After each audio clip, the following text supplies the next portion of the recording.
Hi everyone, welcome to MSCR Makes. I'm Miss Julia and today we're going to be doing rubber band painting. For this project you will need your paints, some sort of tin that has raised sides. I'm using a loaf pan, but you could also use a 9x9 pan or whatever else that you might have. I'm going to use a plate to put my paints on, some rubber bands, a paintbrush, some paper that's small enough. I've cut it down so that it fits inside of the tin that I'm using.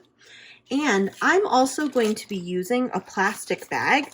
You could use one like this or even an old shopping bag. You don't have to do this step, but it will help so that it's not as messy to do this project. So you can pause the video here and go gather your supplies.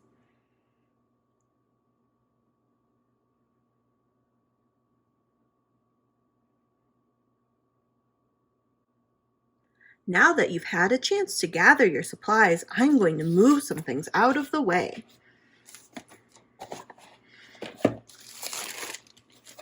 The first thing I'm going to do is take my rubber bands, and if you need help, you can ask your grown-up to help you with this part. I'm going to stretch them around my loaf pan, just like this. So now I have a rubber band that is kind of covering where the opening is. You can use as many or as few rubber bands for this step as you would like.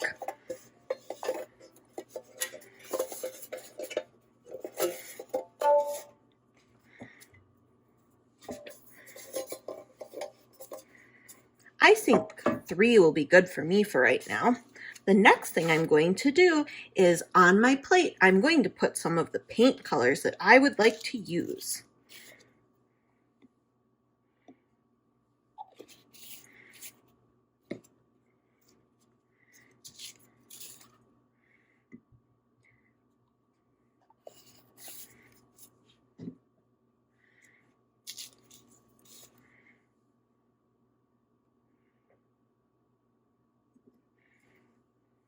There we go. 3 colors should be enough for right now.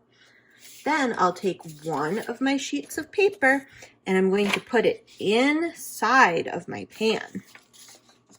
Then I'll take my paintbrush and I'm going to paint on the underside, so right under here on my rubber bands. So you can paint them all the same color, you could paint them different colors, you could even do some that have, like this one I'll do with a little bit of orange here, and I'll do the other half with some purple. And it's okay if it drops down like that. You're going to end up getting paint on your paper anyways.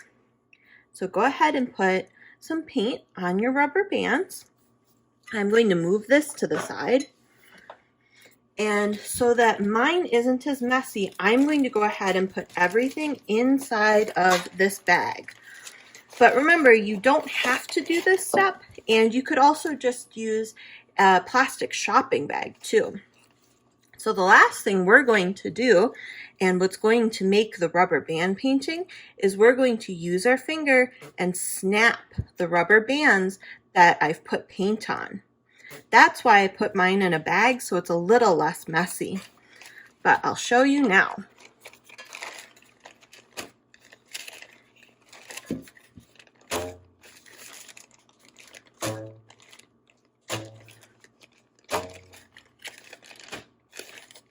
So you can kind of see, but I'll take out my paper so you can see it even better. It's made a splatter painting. That looks really cool. I'll do another one quick so that you can see a second one. So I'll put another piece of paper in. I'll go ahead and put a little more paint onto my rubber bands.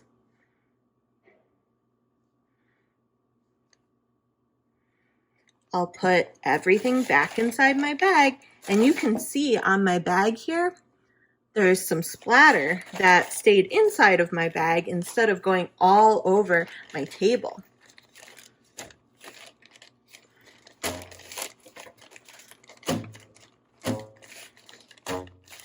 I also like how this project sounds, because when you do the rubber bands, they make kind of a cool noise. Here's my other splatter painting with my rubber band painting. Well, I hope you enjoy making some cool rubber band paintings, and I'll see you in the next one. Bye!